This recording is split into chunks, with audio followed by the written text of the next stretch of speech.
हे जे सगळं लावलंय ते व्यवस्थित अंतर ते मोजून लावलं. हो, मोजून लावलेलं आहे. कशी त्याची वाढ होईल त्यानुसार त्याचं ठरलेलं असतं. हो हो हो.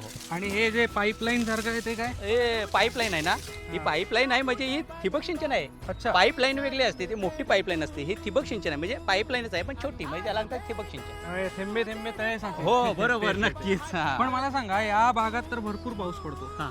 तर मग ठिबक सिंचनाची काय गरज आहे? मुबलक पाणी आहे ना. तुम्ही बरोबर बोलले का या भागामध्ये पाऊस भरपूर होता, पण ते पाऊस पडल्यामुळे काही पाणी जमिनीमध्ये मुरून जात आहे आणि वाहून पण जाते. त्याच्यामुळे आम्ही ठिबक सिंचन केलेलं आहे. आपण म्हणजे जेव्हा तुम्ही म्हणजे पाईपलाईनने पाणी देतात तेव्हा आणि ठिबक सिंचन ह्याच्यामध्ये काय फरक पडतो? हो, नक्कीच फरक आहे ना.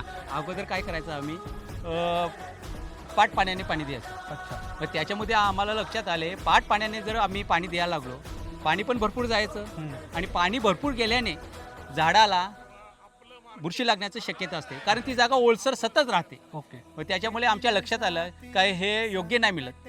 त्याच्यामुळे आम्ही ठिबक सिंचन वापरायला सुरुवात केली. ओके, म्हणजे ते कंट्रोल राहतो. कंट्रोल राहते. हो, हां, किती पाणी द्यायचं, किती कुठे द्यायचं. हो, द्यायचं. ते सरकारच्या ठिबक सिंचन योजनेचा वापर आपण केला पाहिजे. हो, नक्कीच नक्कीच.